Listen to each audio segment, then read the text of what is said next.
ఏపీలో ఎర్రచందనం సంరక్షణకు ఉప ముఖ్యమంత్రి పవన్ కళ్యాణ్ కీలక నిర్ణయాలు తీసుకుంటున్నారు.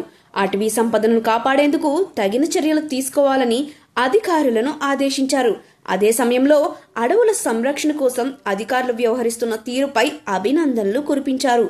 ఎర్రచందనం ఒక అరుదైన వృక్షజాతి అన్న పవన్ కళ్యాణ్ దాన్ని కాపాడుకోవాల్సిన అవసరం ప్రతి ఒక్కరి మీద ఉందన్నారు. ఎర్రచందనం వృక్షాలను భవిష్యత్ తరాలకు అందించేందుకు తగిన చర్యలు తీసుకుంటున్నట్లు తెలిపారు. ఈ మేరకు సోషల్ మీడియా వేదికగా పోస్టు పెట్టారు. తాజాగా 195 ఎర్రచందనం దుంగలను పట్టుకోవడంలో అటవీ శాఖ, red sandals anti smuggling task force అధికారులు, సిబ్బంది కీలక పాత్ర పోషించారని వెల్లడించారు. ఎర్రచందనం స్మగ్లింగ్ కు పాల్పడుతున్న నేరస్తులను పట్టుకున్న అధికారులను పవన్ అభినందించారు.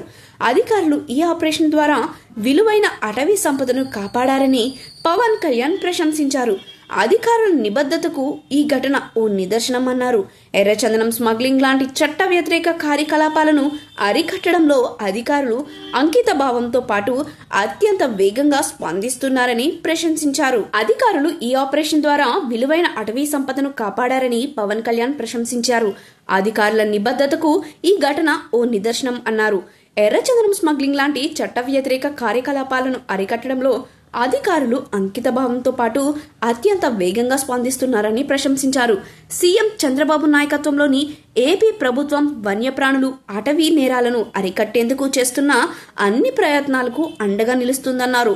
రానున్న రోజుల్లో ఏపీలో ఎర్రచందనం స్మగ్లింగ్ అనేది లేకుండా చేస్తామని పవన్ తేల్చి చెప్పారు. ఎర్రచందనం స్మగ్లింగ్ చేయాలంటే వణుకు పుట్టేలా కఠిన చర్యలు తీసుకుంటామని వెల్లడించారు. ఏపీ ప్రభుత్వం తీసుకునే చర్యలు భవిష్యత్ తరాలకు అడవుల ఫలితాలను అందించేలా ఉండబోతున్నాయన్నారు. పవన్ కళ్యాణ్ ఏపీ డిప్యూటీ సీఎంగా బాధ్యతలు చేపట్టిన నాటి నుంచి రాష్ట్రంలో ఎర్రచందనం అక్రమ రవాణాపై ఉక్కుపాదం మోపాలని అధికారులను ఆదేశించారు. కర్ణాటకతో పాటు పరిసర రాష్ట్రాల ప్రభుత్వ పెద్దలతో మాట్లాడి రెడ్ శాండిల్ రక్షణకు చర్యలు చేపట్టాలని కోరారు. స్వయంగా పవన్ కళ్యాణ్ కర్ణాటకకు వెళ్లి అక్కడి ప్రభుత్వంతో మాట్లాడారు. ఏపీ అటవీ శాఖ అధికారులతో పాటు ప్రత్యేక టాస్క్ ఫోర్స్ కు ఫుల్ పవర్స్ అందించారు. రాష్ట్రంలో ఎర్రచందనం స్మగ్లింగ్ అనే మాట వినిపించకూడదన్నారు.